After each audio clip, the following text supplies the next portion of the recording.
तो अच्छा, आवाज नहीं आ रही है। हाँ, एक काम करिए, इसको वो वाला कर दीजिए जैसे आप करते थे ना वहाँ एक्सपोर्ट से। हेलो, हाँ बस 2 मिनट रुक जाइए।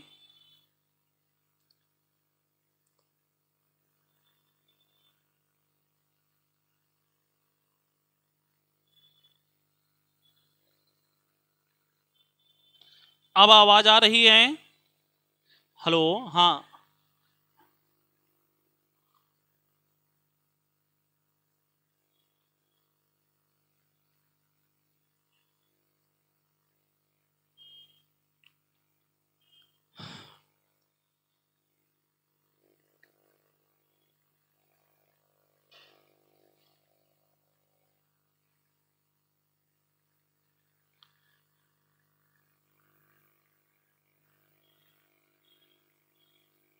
चलिए,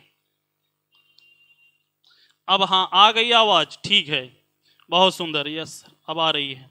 हाँ, मीनाक्षी कुमारी जी, पूनम वर्मा, प्रतिमा कुमारी, सुरेश चौधरी जी, रेमसा बानो जी, रिया राव, प्रतिमा कुमारी जी, आवाज अब तो आ रही है ना? हाँ, सुरेश चौधरी जी, ठीक है ना? मनीषा कुमारी जी, हाँ, अनीता मिश्रा जी, ठीक है। चलिए चलते हैं आगे की ओर। अब प्रश्न देखिए, प्रश्न क्या कह रहा है। देखिए यहाँ कुमा लिखा है ना, कुमा, यहाँ थोड़ा सा मिसप्रिंट है, इसको बना दे रहे हैं हम यहाँ पर। कुमार पालित, क्या है? कुमार पालित, पूरा नाम जो है कुमार पालित है, ठीक है ना? यहाँ हमने लिख दिया कुमार पालित, ठीक है ना?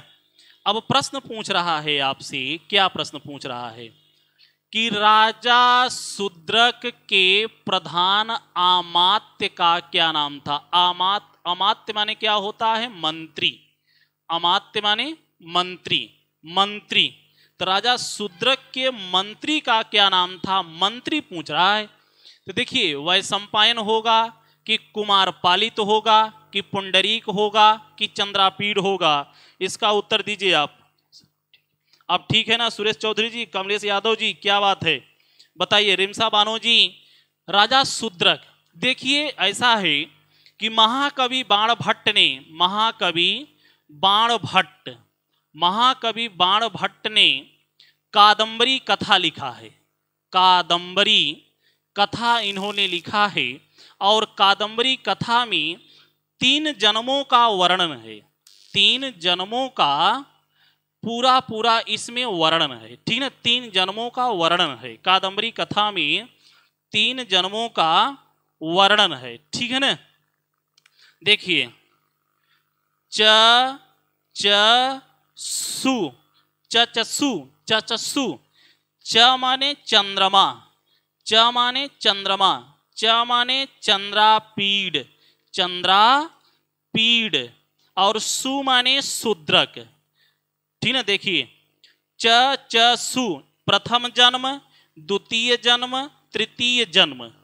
प्रथम जन्म, द्वितीय जन्म, तृतीय जन्म। प्रथम जन्म में चंद्रमा, द्वितीय जन्म में चंद्रापीड़, और तृतीय जन्म में शूद्रक। यह जो चंद्रापीड़ है, यह पूर्व जन्म में चंद्रमा था, द्वितीय जन्म में चंद्रापीड़ था, और तृतीय जन्म में यह शूद्रक था। तृतीय जन्म में क्या था? यह शूद्रक था। तो पुवैसु, ठीक ना? पुवैसु। अब देखिए पुवैसु, देखिए यहां हम मिटा दे रहे हैं, पुवैसु, ठीक है ना? तो पु माने पुंडरीक, पुंडरीक, वै माने वैशंपायन, वैशंपायन, ठीक ना? पुवैसु, और सु माने सुक, ठीक है ना? यह पुंडरीक प्रथम जन्म में, द्वितीय जन्म में वैशंपायन और सुक, बाद में यही सुख हुआ था। तो वैशंपायन जो था, यह वैशंपायन जो है यह शूद्रक का मित्र है, वैशंपायन शूद्रक का मित्र है। और कुमार पालित जो है यह शूद्रक का मंत्री है, कुमार पालित जो है शूद्रक का मंत्री है। और पुंडरीक जो था, पुंडरीक ही पूर्व जन्म में, पुंडरीक ही द्वितीय जन्म में क्या हुआ था? यह वैशंपायन हुआ था, और चंद्रापीठ का वैशंपायन मित्र है। चंद्रापीठ का भी पुंडरीक, पुंडरीक और चंद्रापीठ दोनों की कथा एक साथ चलती है सूत्र कादम्बरी में। चंद्रापीठ पुंडरीक जो है दोनों मित्र हैं, ठीक है, और वैशंपायन ही चंद्रा पुंडरीक है, पुंडरीक ही वैशंपायन है, वैशंपायन ही पुंडरीक है। और वैशंपायन शूद्रक का मित्र था, पुंडरीक जो था यह चंद्रापीठ का मित्र था, और कुमार पालित जो है यह शूद्रक का मंत्री था, ठीक है सर। हाँ अजय पांडे जी, सभी लोग एक बार जम करके शेयर करिए, ठीक है ना। तो यह जो कुमार पालित है यह राजा शूद्रक का मंत्री है। राजा शूद्रक जो है यह विदिशा का राजा है। राजा शूद्रक जो है यह राजा शूद्रक जो है विदिशा का क्या है, यह राजा शूद्रक ही विदिशा का राजा है। चंद्रापीठ जो है यह तारापीठ का लड़का है, ठीक है। तारापीठ, चंद्रापीठ के पिता का नाम तारापीठ था, जो कि तारापीठ ने चंद्रापीठ का जब राज्याभिषेक करना चाहा तो जो तारापीठ के मंत्री सुकनास थे, सुकनास जो थे यह तारापीठ के मंत्री थे, ठीक है। और सुकनास ने ही चंद्रापीठ को उपदेश दिया था, उपदेश दिया था। चंद्रापीठ ने ही, सुकनास ने ही चंद्रापीठ को उपदेश दिया था, जिसके आधार पर कादंबरी का एक ही भाग है सुकनासोपदेश, सुकनासोपदेशम। सुकनासोपदेशम जो है यह कादंबरी का एक भाग है। सुकनासोपदेश में सुकनास ने इस चंद्रापीठ को राज्याभिषेक के समय उपदेश दिया था। चंद्रापीठ तारापीठ का लड़का है, ठीक है। चंद्रापीठ जो पूर्व जन्म में शूद्रक था, यह जो है इसका मंत्री कुमार पालित है। पुंडरीक चंद्रापीठ का मित्र है, शूद्रक जो है वैशंपायन का मित्र है। पुंडरीक ही जो है पूर्व जन्म में वैशंपायन था, वैशंपायन ही पुंडरीक है, पुंडरीक ही वैशंपायन है। क्योंकि कादंबरी में 3 जन्मों की कथा चलती है, ठीक है। चंद्रमा, चंद्रापीठ, शूद्रक। चंद्रमा ही प्रथम जन्म में चंद्रमा बनता है, द्वितीय जन्म में चंद्रापीठ होता है, तृतीय जन्म में वह शूद्रक बनता है, राजा शूद्रक बनता है। और यह चंद्रापीठ ही शूद्रक है, जो कि यह विदिशा का राजा हुआ था। बात समझ रहे हैं। यह पूरी कादंबरी की कथा है जो कि महाकवि बाणभट्ट जी ने लिखा है। तो अगर आपसे प्रश्न पूछता है कि शूद्रक का मंत्री कौन है, तो शूद्रक का मंत्री है कुमार पालित, कुमार पालित मंत्री है। और चंद्रापीठ पूर्व जन्म में क्या है, तो चंद्रमा है, द्वितीय जन्म में चंद्रापीठ है, तृतीय जन्म में क्या है, शूद्रक है। चंद्रापीठ ही तृतीय जन्म में शूद्रक है। चंद्रापीठ किसका लड़का है, तारापीठ का लड़का है। तारापीठ का मंत्री कौन है, सुकनास है। सुकनास ने चंद्रापीठ को राज्याभिषेक के समय पर उपदेश दिया था। बात समझ रहे हैं। चलिए अब आगे चलते हैं, ठीक है। चलिए आगे चलते हैं।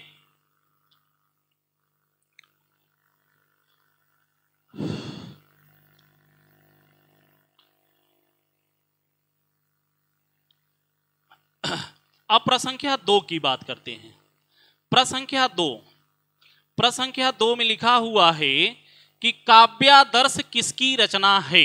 प्रसंख्या 2 में लिखा हुआ है कि काव्यादर्श जो है किसकी रचना है। काव्यादर्श किसकी रचना है, काव्यादर्श किसकी रचना है। देखिए महाकवि भास की, भारवी की, शूद्रक की, दंडी की। तो देखिए भास ने 13 नाटक लिखे हैं। भास ने पूरे 13 नाटक लिखे हैं, ठीक है। ये प्रसिद्ध नाटककारों में माने जाते हैं। भारवी ने केवल एक ग्रंथ लिखा है, किरातार्जुनियम। किरातार्जुनियम इन्होंने केवल एक महाकाव्य लिखा है। यह क्या है, महाकाव्य है, ठीक है। इस महाकाव्य में 18 सर्ग हैं। किरातार्जुनियम में कितने सर्ग हैं, 18 सर्ग हैं। यह किरातार्जुनियम जो है महाभारत के वन पर्व से लिया गया है। कहाँ से लिया गया है, वन पर्व से लिया गया है, ठीक है ना। किरातार्जुनियम महाकवि भारवी की एकमात्र रचना है। यह महाकाव्य है, 18 सर्ग है। यह किरातार्जुनियम बृहत त्रयी के अंतर्गत गिना जाता है। बृहत त्रयी के अंतर्गत यह महाकाव्य गिना जाता है। किरातार्जुनीयम बृहत्त्रयी के अंतर्गत गिना जाता है। यह महाकाव्य है, 18 सर्ग है, महाभारत के वन पर्व से लिया है। ठीक है, इसके रचनाकार महाकवि भारवी हैं। शूद्रक की एकमात्र रचना है मृच्छकटिक। शूद्रक जो है मृच्छकटिक नामक नाटक लिखे हैं, मृच्छकटिकम। मृच्छकटिक जो है यह शूद्रक की रचना है। दंडी ने 3 रचनाएं लिखा है। दंडी ने 3 रचनाएं लिखा है। कौन कौन लिखा है तो देखिए, दंडी ने 3 रचनाएं लिखा। काव्यादर्श लिखा, काव्यादर्श जो कि यह व्याकरण से संबंधित है। उसके बाद इन्होंने लिखा अवंती सुंदरी कथा, अवंती सुंदरी कथा। और उसके बाद लिखा 10 कुमार चरितम, 10 कुमार चरितम, 10 कुमार चरितम। यह दंडी की तीनों रचना है, यह दंडी की तीनों रचना है। ठीक है ना, काव्यादर्श, अवंत सुंदरी कथा और 10 कुमार चरितम, 10 कुमार चरितम यह महाकवि दंडी की रचना है।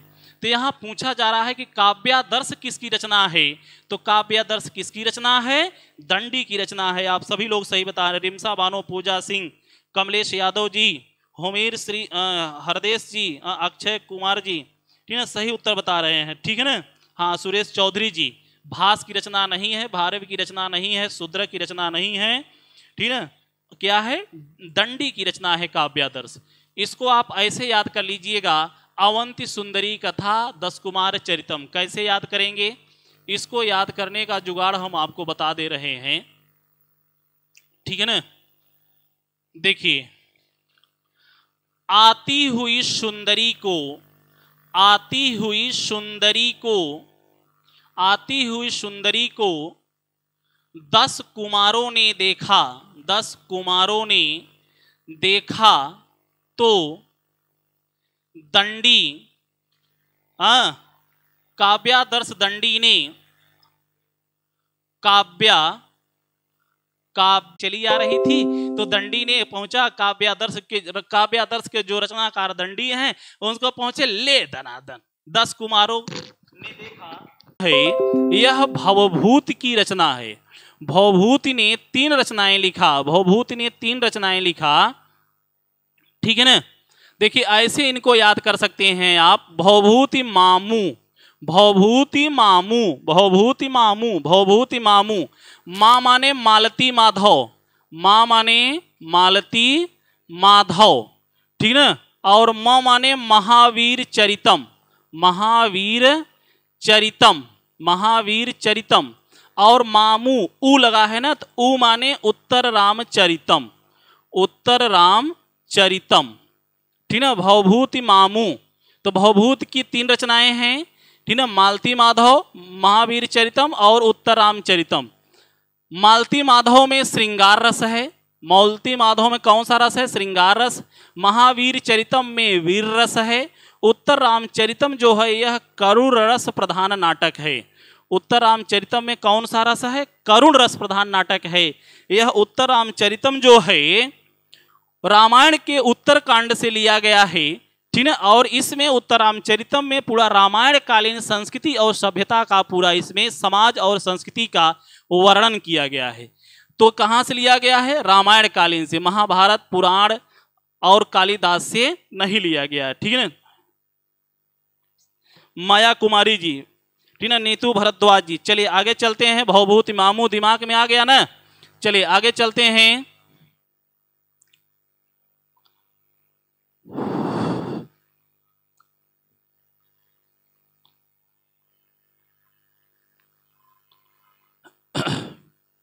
प्रसंख्या 4 की बात करते हैं। प्रसंख्या 4 में देखिए लिखा हुआ है, प्रसंख्या 4 का उत्तर आप स्वयं देंगे। निम्न में से कौन भवभूत की रचना नहीं है, निम्न में से कौन सी भवभूत की रचना नहीं है, क्या पूछ रहा है, कौन सी रचना भवभूत की नहीं है। ठीक है, आप जल्दी से बताइए। प्रसंख्या 4, प्रसंख्या 4 का उत्तर दीजिए।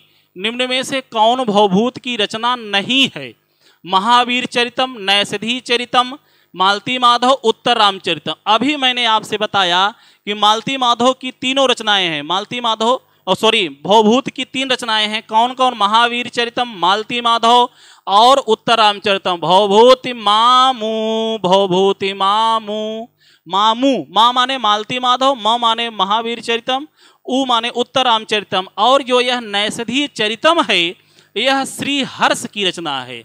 किसकी रचना है? यह श्री हर्ष की रचना है। श्री हर्ष की रचना नैषधीय चरितम है, ठीक ना। इसमें 22 सर्ग हैं। कितने सर्ग हैं? 22 सर्ग हैं। नैषधीय चरितम भी जो है बृहत त्रयी के अंतर्गत गिना जाता है, बृहत त्रयी के अंतर्गत गिना जाता है श्रीहर्ष नैषधीय चरितम, ठीक है ना। 22 सर्ग हैं और बृहत त्रयी के अंतर्गत गिना जाता है। और नैषधीय चरितम को विद्वत औषधम कहा जाता है, ठीक है। नैषधीय चरितम ही विद्वत औषधम, विद्वत विद्वदौषधम, विद्वत औषधम, विद्वानों की औषधि का काव्य जो है यह नैषधीय चरितम माना जाता है। ऐसा कहा जाता है कि विद्वत औषधम रूपी ग्रंथ कौन है? तो नैषधीय चरितम। माया कुमारी बताएं सर, क्या बताएं? 4 में बी सर, मेरा नाम लीजिए। अच्छा राजू यादव जी, ठीक है ना। नीतू, हाँ श्री हर्ष की, बहुत बढ़िया। प्रतिमा वीडियो नहीं चल रहा है, काहे नहीं चल रहा है? ठीक है, हाँ बताएं प्लीज सर। माया कुमारी क्या बताएं? कह तो रहा हूं ये हर जगह काम आएगा, टेट सुपर टेट दोनों में भी काम आएगा, ठीक है ना। तो चलिए यहाँ पर कौन सी रचना नहीं है? तो नहीं है तो बी में आएगा, क्योंकि बी जो है श्री हर्ष की रचना है। महावीर चरितम, मालती माधव, उत्तर रामचरितम तो यह भवभूत की ही रचना है। बात समझ रहे हैं कि नहीं? चलिए आगे चलते हैं। नेट नहीं चल रहा है, देखिए अब चल रहा होगा।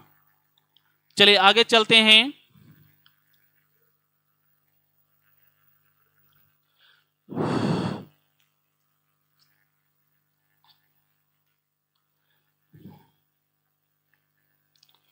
प्रसंख्या 5 की बात करते हैं। प्रसंख्या 5, देखिए प्रसंख्या 5 में क्या लिखा हुआ है।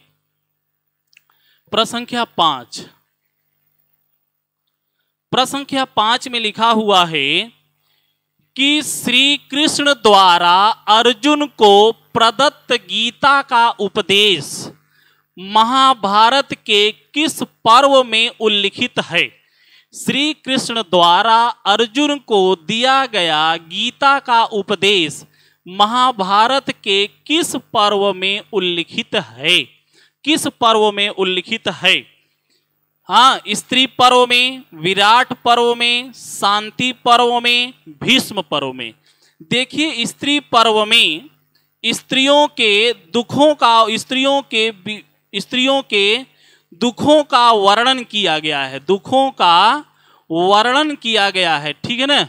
दुखों का वर्णन किया गया है। और विराट पर्व में जो है पांडवों के, विराट पर्व में पांडवों के अज्ञातवास का वर्णन किया गया है। और शांति पर्व में युधिष्ठिर के मोक्ष संबंधी प्रश्नों का उत्तर भीष्म द्वारा प्रदान किया गया है।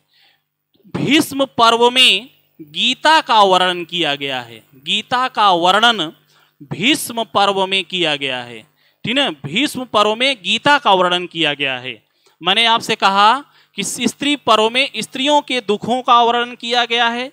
विराट पर्व में जो है पांडवों के अज्ञातवास का वर्णन किया गया है। शांति पर्व में युधिष्ठिर के मोक्ष संबंधी जो प्रश्न हैं उसका उत्तर जो है भीष्म पितामह देते हैं। और भीष्म पर्व में, महाभारत के भीष्म पर्व में गीता का वर्णन किया गया है, जो कि अर्जुन जो है महाभारत के युद्ध में अपने सामने अपने सगे संबंधियों को देख करके उनको बड़ी करुणा आती है, बड़ी दया आती है, युद्ध करने के लिए तैयार नहीं होते हैं। तो अर्जुन ने कहा का चुप साधी रहा बलवाना। श्री कृष्ण भगवान ने कहा अरे बलवान क्यों शांत हो, मारो, ये कुछ नहीं है, ये आएंगे जाएंगे, काम चलता रहेगा। तो कहा भीष्म पर्व में, ठीक है। भीष्म पर्व में गीता का वर्णन किया गया है। डी सही है, यहाँ पर ए बी और सी नहीं होगा। ठीक है, पूजा सिंह जी, रिया सिंह जी, प्रतिमा जयशंकर, कुमारी हरिदेश, ठीक, नीतू भरद्वाज जी, रीना सिंह जी बहुत बढ़िया बता रहे हैं। ठीक है, हाँ रीना सिंह जी, रीनू सरोज जी, पवन प्रजापति जी, रेखा देवी जी, हाँ यूपी टेट सुपर टेट में भी आएगा, परेशान मत हो, पढ़ते रहो आप सभी लोग। नीतू भरद्वाज जी, इतना आप लोग यार पूछते हो, हम नहीं समझ पाते हैं। अरे टेट में भी वही संस्कृतियाँ है, सुपर टेट में भी वही संस्कृतियाँ है, इतने कन्फ्यूजन क्यों हो जाते हैं आप सभी लोग, हम बड़ा ये परेशान रहते हैं। सब वही है मेरे भाई। ठीक है, माया कुमारी जी, काहे आप लोग डिस्टर्ब हो रहे हैं, सुपर टेट सी टेट सब में आएगा। ठीक है, यह टीजीटी में भी पूछता है। ठीक है, परेशान मत होइए, पढ़िए। अब यहाँ बिहार टेट लिख दिया, बिहार सुपर टेट लिख दिया, तो आप लोग परेशान हो गए कि बस बिहारी वालों के लिए भर है। अरे नहीं यार, सबके लिए है, पूरे भारत के लिए, पढ़ो बस। ठीक है, चलिए आगे चलते हैं। तो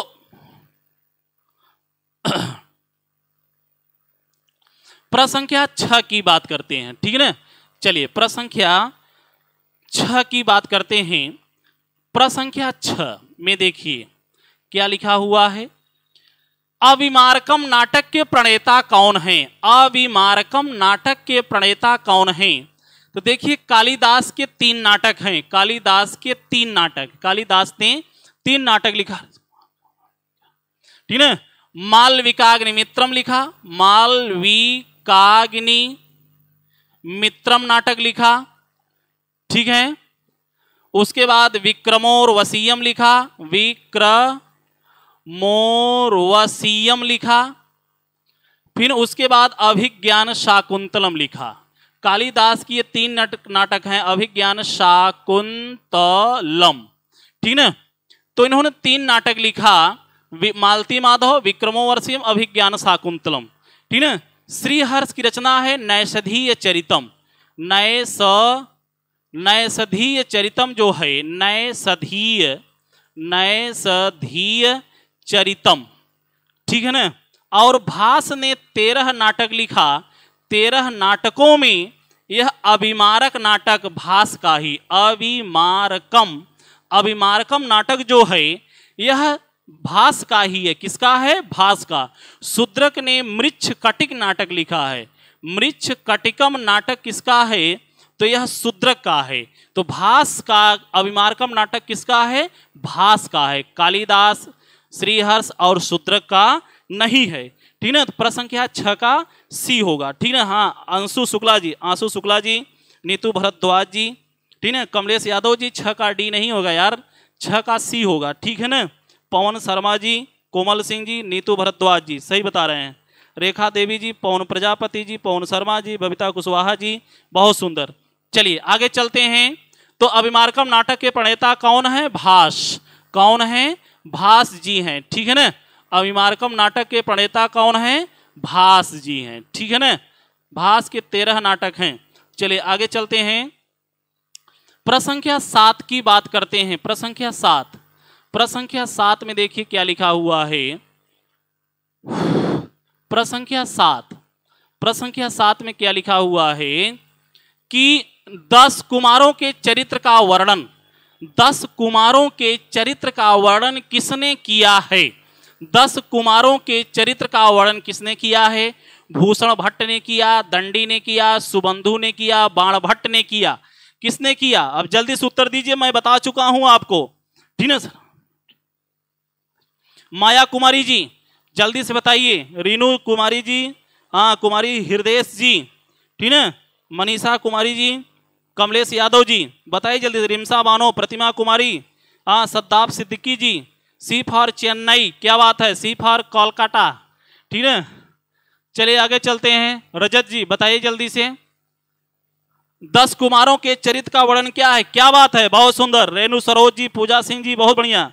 हाँ राजेश कुमार यादव जी बढ़िया है, बहुत सुंदर। चंदन कुमार जी, बबीता कुशवाहा जी, शशि राज जी, क्या है? दंडी। दंडी ने 10 कुमारों को दंड दिया। दंडी ने 10 कुमार चरितम लिखा। 10 कुमार चरितम, 10 कुमारों का वर्णन जो है दंडी ने दिया। भूषण भट्ट जो हैं, यह भूषण भट्ट जो हैं यह बाण भट्ट के पुत्र हैं। भूषण भट्ट जो हैं यह बाण भट्ट के पुत्र हैं, जिन्होंने कादंबरी के उत्तर भाग की रचना किया था। ठीक है, कादंबरी के उत्तर भाग ठीक है, पूर्व भाग और उत्तर भाग जो शेष बच गया था, बाण भट्ट ने जहां तक लिखा था, ये बेचारे बाण भट्ट जी जब परलोक चले गए तो इनके पुत्र भूषण भट्ट के बाप का नाम बाण भट्ट है, ठीक है। बाण भट्ट का पुत्र भूषण भट्ट ने कादंबरी के उत्तर भाग की रचना किया और सुबंधु की वासव दत्तम जो है यह सुबंधु की रचना है। सुबंधु जो है वासव दत्ता के रचनाकार हैं। बाण भट्ट ने देखिए, बाण भट्ट को ऐसे आप याद कर सकते हैं, बाण भट्ट की 5-6 रचनाएं हैं। देखिए बाण भट्ट को ऐसे आप याद करिए, कैसे याद करेंगे? बाण का मुंह पचका, बाण का मुंह पचका, बाण का मुंह पचका, और जो न बोले ओकर मुंह पचका, ठीक है। बाण का मुंह पचका, जो न बोले ओकर मुंह पचका, इसलिए माया बोलना पड़ेगा। रिया सिंह, सद्दाब सिद्दीकी जी, पवन प्रजापति जी बोलना पड़ेगा, और न बोली ही तो पवन का मुंह पचका। देखा मुंह ऐसे लिख ले, बाण का मुंह पचका, तो मुंह ह प च का, देखा ना, मुंह पचका, तो मुंह माने मुकुट, मुकुट ताडिकम, मुकुट ताडिकम। ह माने हर्ष चरितम, ह माने हर्ष चरितम, ठीक है। प माने पार्वती परिणय, पार्वती परिणय, ठीक है। च माने चंडी शतक, चंडी शतकम, और का माने कादंबरी, का माने कादंबरी कथा, ठीक है, कादंबरी कथा। तो बाण का मुंह पचका, और जो न बोले ओकर मुंह पचका। सद्दाब सिद्दीकी बोलते रहो। सुरेश चौधरी क्या हुआ, बड़ा खतरनाक क्या कहते हैं लगा रहे हो चिन्ह यार, ठीक है। बबीता कुशवाहा जी बहुत बढ़िया, ठीक है। हाँ कमलेश प्रजापति जी, ठीक है, ठीक है। तो देखिए कितनी रचनाएं लिखा इन्होंने, 5 रचनाएं लिखा, 5 रचनाएं इन्होंने लिखा, ठीक है। बाण भट्ट ने कितनी रचनाएं लिखा? 5 रचनाएं लिखा, ठीक है। बाण भट्ट का मुंह पचका, मुकुट ताडिकम, हर्षचरितम, पार्वती परिणय, चंडी शतक, कादंबरी कथा, यह बाण भट्ट की 5 रचनाएं हैं, ठीक है ना। इसलिए सबको बोलना पड़ेगा। सूरज वर्मा बोलो नहीं तो मुंह पचका, पूजा सिंह जो न बोला ओकर मुंह पचका, वीरेंद्र कुमार, आंसू शुक्ला। चलें आगे चलते हैं। सुबंधु की वासव दत्ता है, सुबंधु वासव दत्ता दंडी बता चुके हैं। भूषण भट्ट कादंबरी उत्तर भाग की रचना किए हैं। भूषण भट्ट जो हैं बाण भट्ट के सुपुत्र हैं, ठीक है ना। चलिए आगे चलते हैं मेरे भाइयों, जोरदार आगे चलते हैं, ठीक है ना। चलिए आगे चलते हैं। प्रसंख्या 7 हो गया, ठीक है। प्रसंख्या 8 की बात करते हैं। हाँ प्रसंख्या 8, देखिए प्रसंख्या 8 में क्या है? प्रसंख्या 8 में लिखा हुआ है कि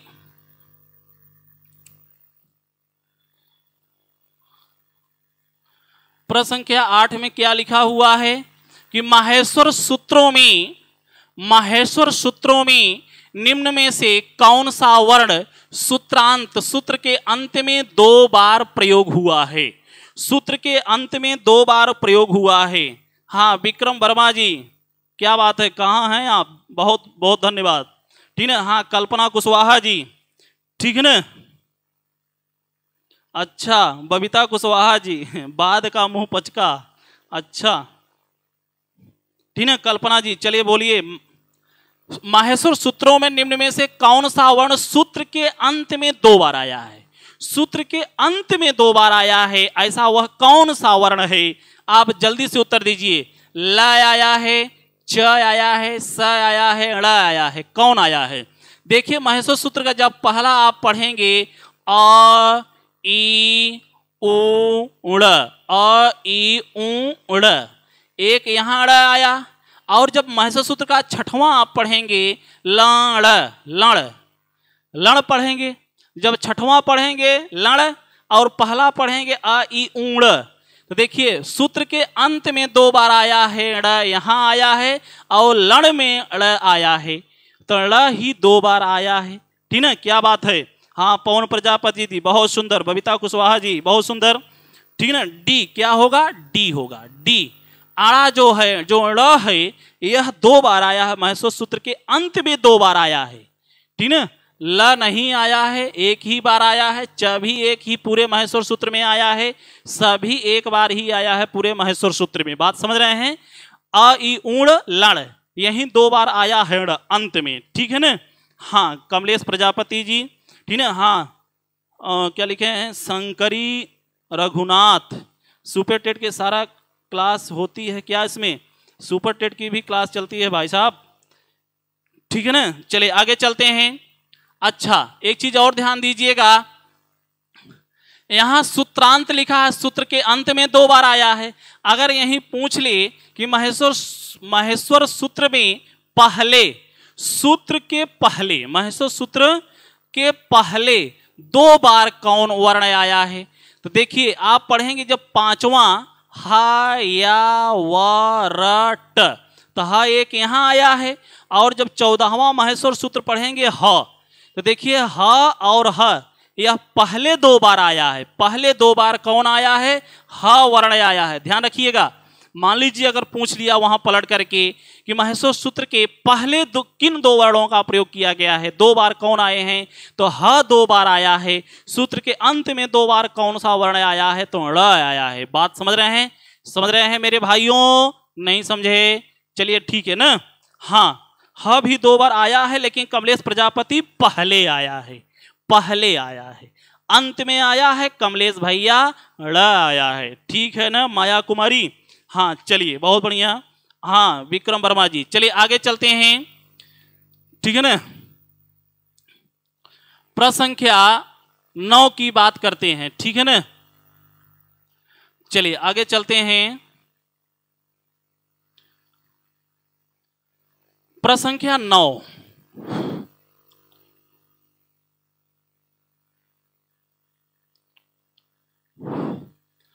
प्रश्न संख्या 9 में लिखा हुआ है कि मंगलाचरण के प्रकारों में कौन सा नहीं है। मंगलाचरण के प्रकारों में कौन सा एक नहीं है। हमेशा ध्यान रखिएगा, परीक्षा में आप जो हैं नहीं को हाँ समझ लेते हैं, तो हाँ मत समझना, नहीं अगर लिखा है तो नहीं है। थोड़ा सा आंख फाड़ कर देख लेना, ऐसे आंख फाड़ करके, समझ रहे हैं कि नहीं। हाँ, कि मंगलाचरण के प्रकारों में कौन सा एक नहीं है, नहीं नहीं पूछ रहा है भाई साहब। तो मंगलाचरण 3 प्रकार के होते हैं, ध्यान रखिएगा। मंगलाचरण 3 प्रकार के होते हैं।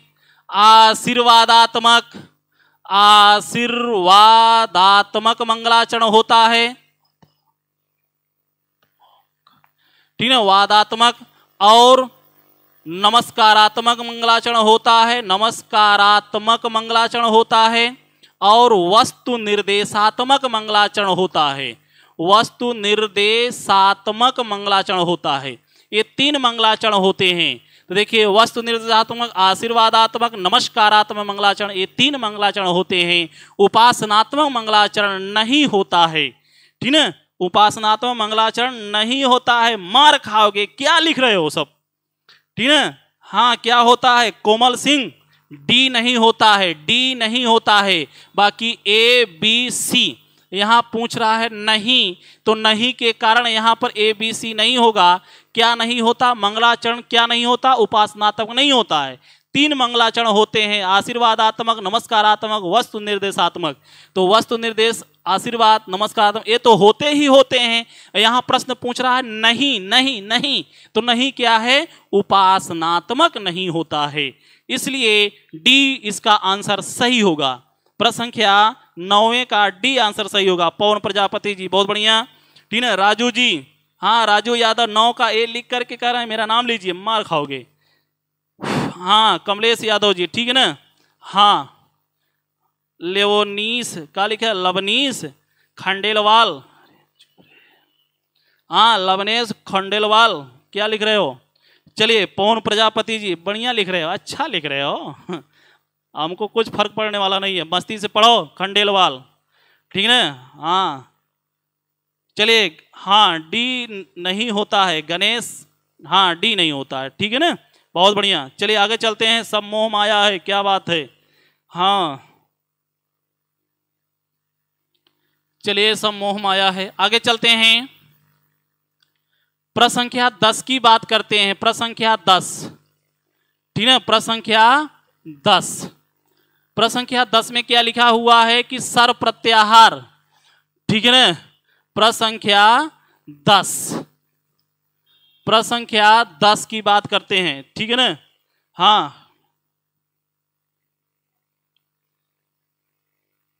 हाँ माया, चलिए क्या लिखा हुआ है कि सर प्रत्याहार के अंतर्गत आने वाला वर्ण नहीं है।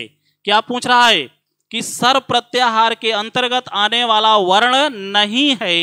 तो देखिए जब हम सर प्रत्याहारों से जब हम वर्ण लिखते हैं तो ऐसे लिखते हैं, सर में तीनों स आते हैं, तीनों स ऐसे लिखेंगे, स श श श स श स, ये तीनों स आते हैं। लेकिन जो हलंत वर्ण यहाँ पर लिखा हुआ है र, इस हलंत वर्ण को हम नहीं लिखते हैं। तो सर प्रत्याहार के अंतर्गत आने वाला वर्ण नहीं है, क्या, र नहीं है, र, ठीक है। क्या होगा, 10 का डी सही होगा, ठीक है। बाकी यहाँ पर नहीं पूछ रहा है इसलिए ए बी सी नहीं होंगे, ठीक है।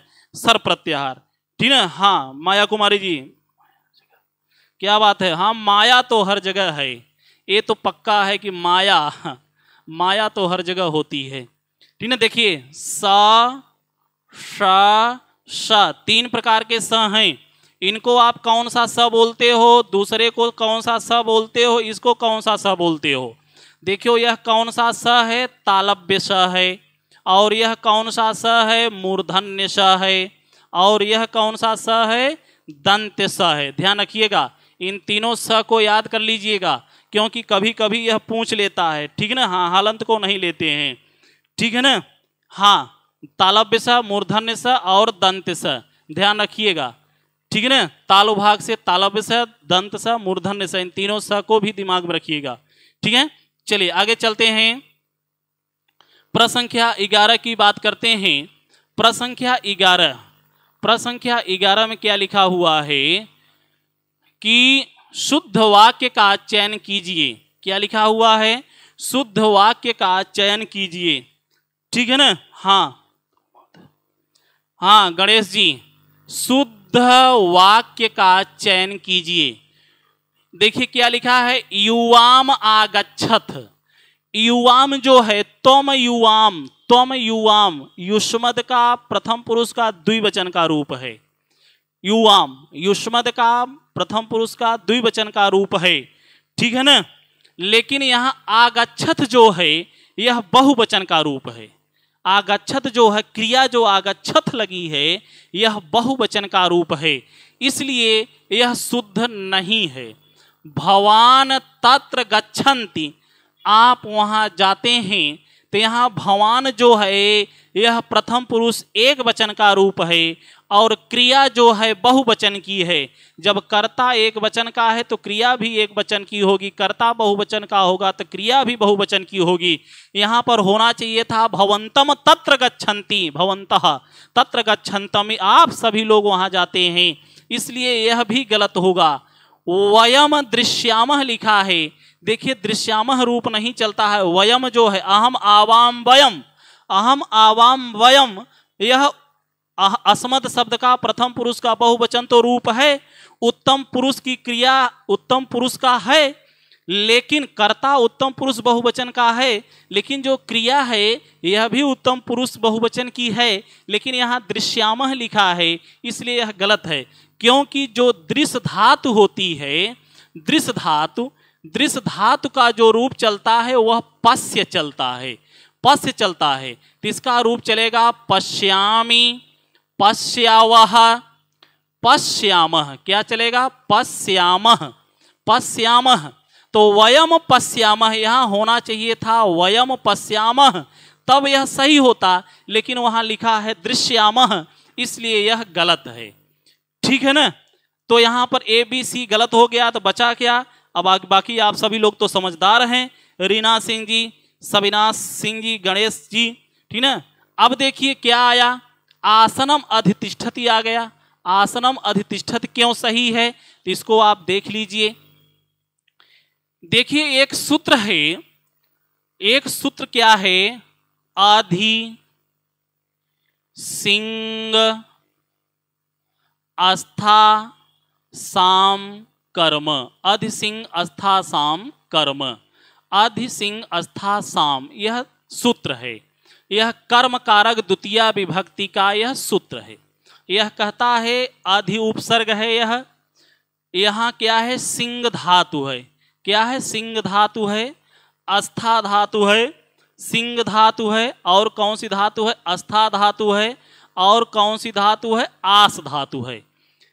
तो देखिए सिंह माने होता है शयन करना, सिंह माने शयन करना, अस्था माने बैठना या ठहरना, आस माने होना या है होता है, होना या है, ठीक है। अस्था माने बैठना।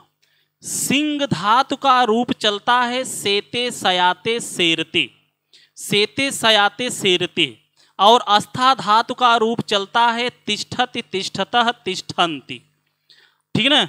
आस धातु का रूप चलता है आसते आसते आसाते आसन्ते, ठीक है। अब देखिए यह कहता है कि अगर सिंह धातु अस्था धातु आस धातु के पहले अधि उपसर्ग लग जाएगा, सिंह धातु अस्था धातु आस धातु के पहले अधि उपसर्ग लग जाएगा, तो कर्ता के क्रिया का जो आधार है उसकी कर्म कारक संज्ञा हो जाएगी। जैसे अगर हम बात करें, जैसे हम बात करें आपसे कि राजू, राजू यादव लिखा है, राजू यादव जी हैं, जैसे हम कहें राजू, राजू पलंग पर सोता है, पलंग पर सोता है, राजू पलंग पर सोता है, तो राजू के सोने की क्रिया कहां पर हो रही है, पलंग पर हो रही है। राजू के सोने की क्रिया कहां हो रही है, पलंग पर हो रही है। अब यहां पर चिन्ह लगा हुआ है, जबकि इस पलंग में अधिकरण कारक सप्तमी विभक्ति हो जाना चाहिए, लेकिन यह अधि सिंह अस्था साम सूत्र कहता है कि भैया अगर इस सिंह में, सिंह माने सोना, काहे माने सोना, सिंह माने शयन करना, सोता है, सेते रूप चलेगा। यहां सेते हमने लिखा और सेते के पहले अधि उपसर्ग लगा देंगे, अधि उपसर्ग लगा देंगे तो क्या बन गया, अधिसेते बन गया। क्या बन गया, अधिसेते बन गया। क्या बना, यहां हम लिख रहे हैं अधिसेते, क्या बन गया, अधिसेते, ठीक है, अधिसेते हो गया, ठीक है। क्या हो गया, अधिसेते दिखाई दे रहा है, अधिसेते हो गया, ठीक है। अब पलंग जो है, पलंग, यहां पलंग को हम लिख दे रहे हैं पर्यंक। क्या लिख रहे हैं, पर्यंकम, पर्यंकम, ठीक है। राजू, ठीक है, राजू, ठीक है, पर्यंकम अधिसेते, अधिसेते। देखिए यहां क्या लगाया हूं मैं, यहां लिखा हूं अधिसेते। अब इस सेते में अधि उपसर्ग लगने के कारण इस पर्यंक में द्वितीय विभक्ति कर्म कारक हो गया, कर्म कारक द्वितीय विभक्ति का प्रयोग कर दिया। अगर हम यही अधि हटा दें, यही अधि हटा दें, तो जो यहां पर्यंकम लिखे हैं यह हो जाएगा पर्यंके, पर्यंके यह सप्तमी में हो जाएगा। बात समझ रहे हैं। यहां अगर हम लिख दें राजू पर्यंके सेते, सिर्फ लिख दें राजू पर्यंके सेते, यहां हम ऐसे लिख दें कि राजू पर्यंके सेते लिख दें, सेते लिख दें, तो पर्यंके सप्तमी में हो गया। यहीं सेते में हमने अधि उपसर्ग लगा दिया अधि सिंह अस्था साम सूत्र से, तो पर्यंक जो है द्वितीय विभक्ति कर्मकारक हो गया। वही बात यहां आसन की आती है। देखिए तिष्ठत यहां पर है, तिष्ठत के आगे अधि उपसर्ग लगा है, तो तिष्ठत के आगे अधि उपसर्ग लगा होने के अर्थात तिष्ठत जो है अस्था धातु है, तिष्ठत के आगे अधि उपसर्ग लगने के कारण जो आसन है यह द्वितीय विभक्ति कर्म कारक हो गया, ठीक है। किस सूत्र से हुआ, अधि सिंह अस्था साम सूत्र से हुआ। इतना ध्यान रखिएगा। समझ रहे हैं, मेरी बात समझ में आई कि नहीं? हाँ प्लीज एक बार बोल तो दीजिए, समझ में आ गई मेरी बात न।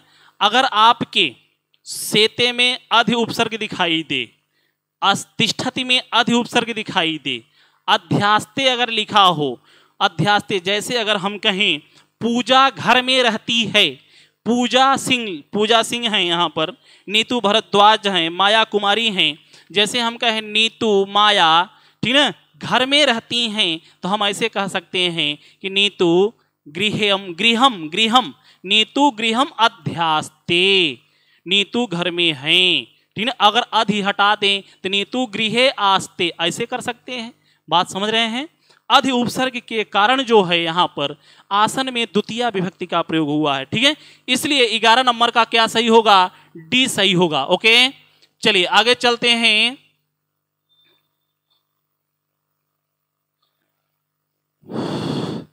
ठीक है, डी का कौन सा उत्तर सही है? 11 का डी सही है, ए बी सी गलत है। ओके, चलिए आगे चलते हैं। प्रसंख्या आगे की बात करते हैं, 12 की बात करते हैं। प्रसंख्या 12, प्रसंख्या 12 में क्या लिखा हुआ है? प्रसंख्या 12 में लिखा हुआ है क्या कि सणवती ही सणवती ही सणवती ही सणवती ही पद संख्या बोधक है। सणवती ही माने होता क्या है? देखिए, सणवती ही षष्ठी ही, षष्ठी ही माने 60 होता है। अब 70 में एक कम है 69, ठीक है, तो क्या होगा? नव नव षष्ठी, नव षष्ठी, ठीक, नव षष्ठी, ठीक है, नव षष्ठी कर सकते हैं। 96, सणवती माने 96, सणवती ही माने 96। 76 लिखा, 70 6 76, ठीक है, तो क्या होगा? 60 सप्तति, 60 सप्तति, सप्तति ही माने 60, सप्तति ही माने 76, ठीक है ना, तो क्या होगा? 96, सणवती माने 96। ठीक है, खूब परीक्षा में पूछता है, इसको ध्यान रखिएगा। चलिए आगे चलते हैं।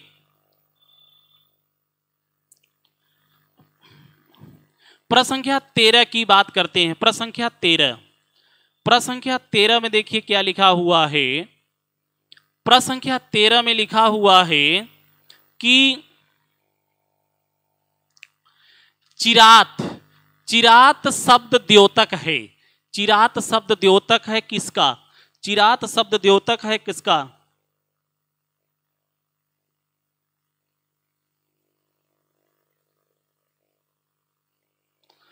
ठीक है ना, तो चिरात माने होता है समय, दूरी नहीं होता, ऊंचाई नहीं होता, चिरंजीव नहीं होता। आयुष्मान माने चिरंजीव होता है। ठीक है ना, तो चिरात शब्द जो है यह अव्यय पद है। क्या है? यह अव्यय है। चिरात माने होता है समय, यह समय का बोधक है। चिरकाल तक, बहुत देर तक, जैसे हम कहें पवन बहुत देर तक पढ़ता रहा, तो पवनः चिरकालात् पठति, चिरकाल से, बहुत देर से पढ़ रहा है। ठीक है, बहुत देर, चिरकाल माने बहुत देर से, तो यह समय का बोधक है। चलिए आगे चलते हैं। प्रसंख्या 14 की बात करते हैं। प्रसंख्या 14 में लिखा हुआ है कि जटाभिः यतिः, क्या लिखा हुआ है? जटाभिः यतिः। इस वाक्य में प्रयुक्त विभक्ति, जटाभिः यतिः, इस वाक्य में प्रयुक्त तृतीय विभक्ति का विधायक सूत्र है। सूत्र पूछ रहा है, तो देखिए यहां लिखा हुआ है कर्तृकरणयोस् तृतीया। यह सूत्र कहता है कि अनुक्त कर्ता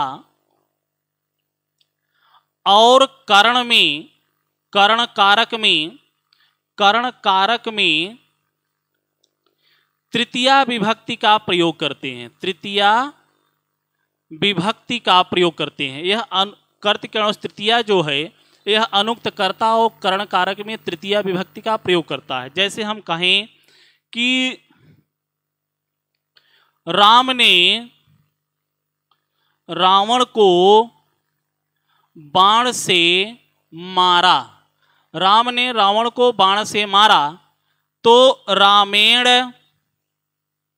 रावणम बाणेन हतः, हतः, तो यहाँ राम में और बाण में कर्तृकरणयोस् तृतीया सूत्र से तृतीय विभक्ति का प्रयोग हुआ है। ठीक है ना, राम में और बाण में कर्तृकरणयोस् तृतीया सूत्र से तृतीय विभक्ति का प्रयोग किया गया है। ठीक है ना, अब बात आती है दूसरे सूत्र की, तो यहाँ पर यह नहीं होगा।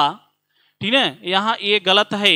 बी लिखा हुआ है इत्थम भूत लक्षणे। क्या लिखा हुआ? इत्थम भूत लक्षणे। क्या लिखा हुआ? इत्थम भूत लक्षणे। देखिए इत्थम माने होता है इस प्रकार, इस प्रकार। भूत माने प्राणी, भूत माने प्राणी। लक्षण माने होता है चिन्ह, लक्षण माने होता है चिन्ह या वेशभूषा, ठीक है ना। कहा इस प्रकार का प्राणी, चिन्ह। अब देखिए लक्षण माने चिन्ह, किसी चिन्ह, किसी वेशभूषा, किसी आकृति के द्वारा यह प्रकट हो, यह प्रतीत हो कि यह इस प्रकार का भूत है, यह इस प्रकार का प्राणी है। किसी चिन्ह, किसी लक्षण, किसी वेशभूषा के द्वारा यह प्रतीत हो कि यह इस प्रकार का प्राणी है, तो उसके उस चिन्ह में, उसके उस वेशभूषा में तृतीया विभक्ति का प्रयोग करते हैं। जैसे हम बात करें शिवांश, शिवांश जो हैं, अब शिवांश महाराज खाकी वर्दी पहन लिए, खाकी वर्दी। और जब ऐसे हमारे जैसा सिविल ड्रेस में है तो क्या पता चलेगा कौन आदमी है। अब वह पुलिस की वर्दी शिवांश पहन लिए तो ऐसा लगता है कि यह पुलिस वाला है। तो पुलिस वाला कैसे प्रतीत हो रहा है? खाकी वर्दी से। खाकी वर्दी बता रही है कि यह पुलिस वाला है, खाकी वर्दी बता रही है कि यह पुलिस वाला है। तो उसके वर्दिया में तृतीया विभक्ति। अब कौनों आला लगा लें, जैसे मान लीजिए पवन प्रजापति हैं, अब पवन जी जो है आला लगा करके सफेद शर्ट पहन करके चल दें, कौनों अस्पताल में पहुंच जाए तो कहें डॉक्टर साहब आ गए, डॉक्टर साहब जयराम जी की, डॉक्टर साहब नमस्कार, ऐसा बोलने लगते हैं कि नहीं। तो अब वह आला से डॉक्टर प्रतीत होता है। तो डॉक्टर कैसे प्रतीत हो रहा है? आला, आला ही उसका चिन्ह है, तो उसके उस चिन्ह में हम तृतीया विभक्ति का प्रयोग करेंगे। बात समझ रहे हैं? जैसे कौनो साधु सन्यासी है, अब बड़ी बड़ी वो जटा राखे है, गेरुआ वस्त्र पहने हैं, हाथ में दंड कमंडल लिए है, तो ऐसा लगता है कि साधु है, सन्यासी है। जटाओं से वह प्रतीत हो रहा है कि यह साधु है, जटवा से, उसकी जटा से प्रतीत हो रहा है कि यह सन्यासी है, ठीक है। जटाओं से, जटाओं से तपस्वी लगता है, जटाओं से तपस्वी, जटाओं से तपस्वी लगता है, जटाओं से तपस्वी लगता है। तो तपस्वी लगता है किससे? जटा से। अब वह जटा राखे है इसलिए जटा से तपस्वी लग रहा है। तो जटा उसका चिन्ह है, जटा उसका लक्षण है, जटा उसका चिन्ह है, लक्षण है। इस जटा से प्रतीत हो रहा है कि यह इस प्रकार का प्राणी है। तो कैसा प्राणी है? तपस्वी प्राणी है, साधु है, सन्यासी है। समझा तक नहीं? गणेश महाराज, गणेश सुना, कब कौनो अगर साधु तोहका मिल जाए और जटा ओटा राखे रहे तो का बोल दे यहाँ आओ बाबा, ए बाबा यहाँ आओ। कहा भैया बताओ?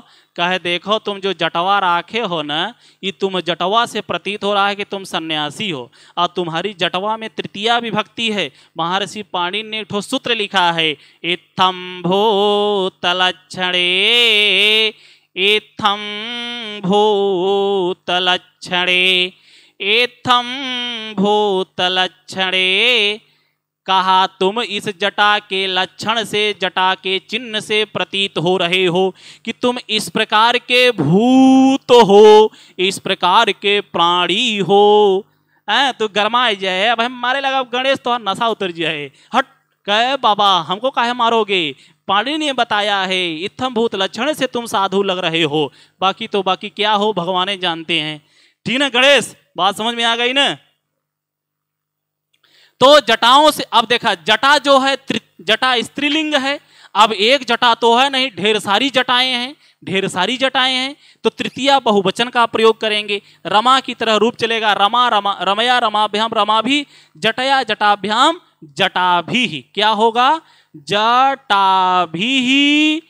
अब यहां तपस्वी है, चाहे आप तापसह कर दीजिए, जटाभि तापसह करिए, और चाहे जटाभि यति कर दीजिए। यति माने सन्यासी होता है, तापसह माने भी सन्यासी होता है। ठीक है ना? तो देखिए यहाँ यति लिखा है ना, जटाभि यति में कौन सा सूत्र लगेगा? इत्थम भूत लक्षणे, इत्थम भूत लक्षणे। ठीक है ना? बात समझ में आ गई? चलिए, हाँ शिल्पी यादव जी आगे चलते हैं। अब आगे देखिए, ठीक है, इसका क्या सही होगा? बी सही होगा, ए नहीं होगा। अब देखिए हेतव सूत्र क्या कहता है। हेतव यह तृतीया विभक्ति है, इसमें पंचमी भी प्रयोग होता है, ठीक है। यह हेतव कहता क्या है, जैसे मान लीजिए शिल्पी यादव हैं, ठीक है, शिल्पी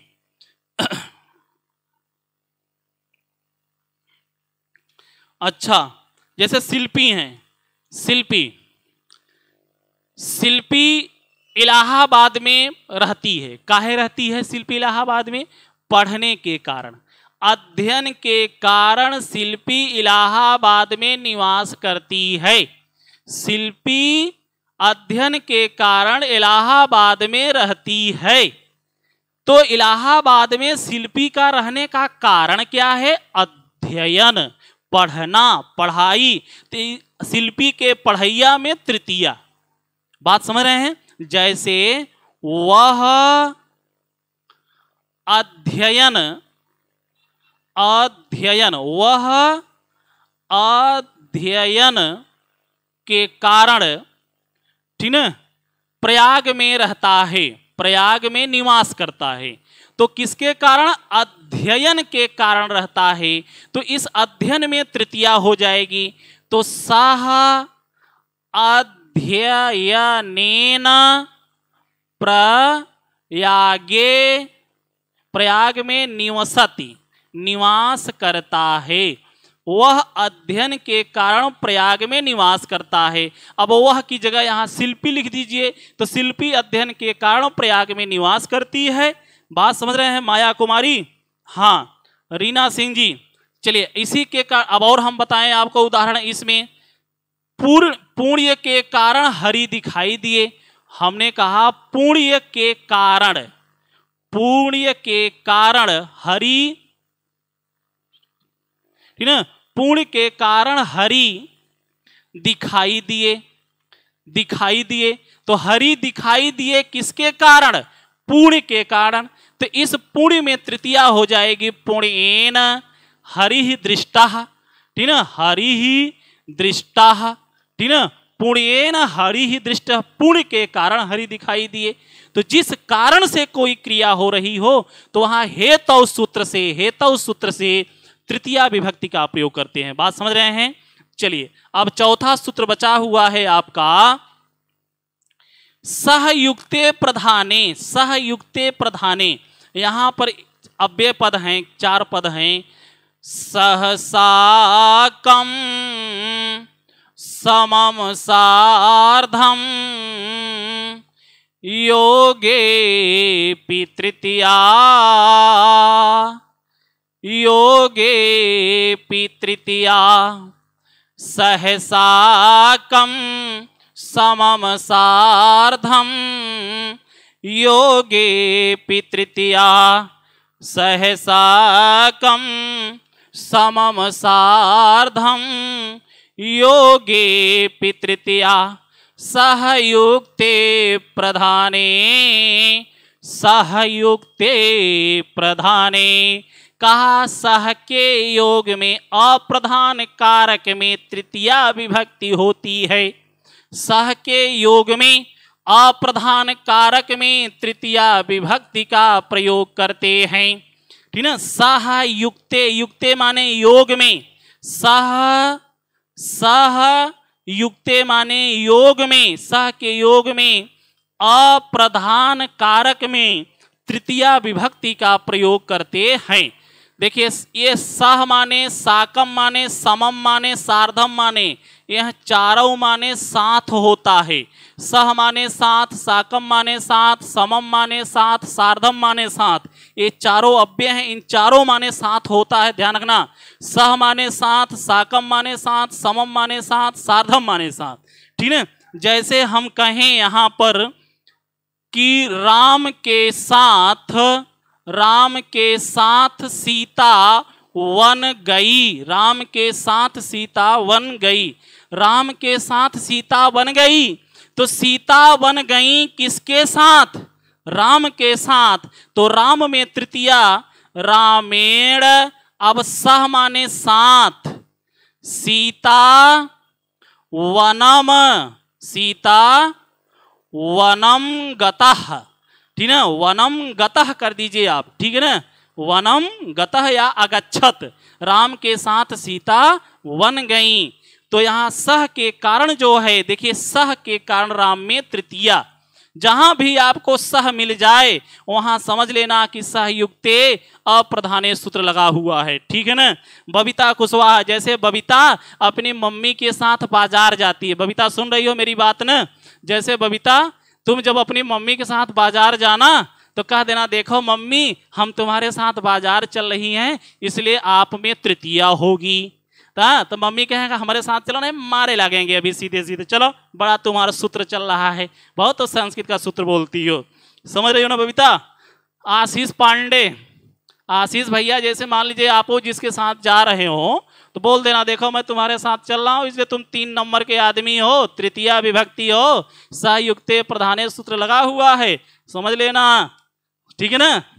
चलिए पवन प्रजापति जी, चंदन कुमार जी, रेखा कुमारी जी, विवेक यादव जी, गणेश जी, मीनाक्षी गौतम जी, हाँ चलिए बहुत बहुत धन्यवाद, बबीता कुशवाहा जी, सुभी कृष्णा जी, नंद किशोर मिश्रा जी, क्या बात है, ठीक है ना।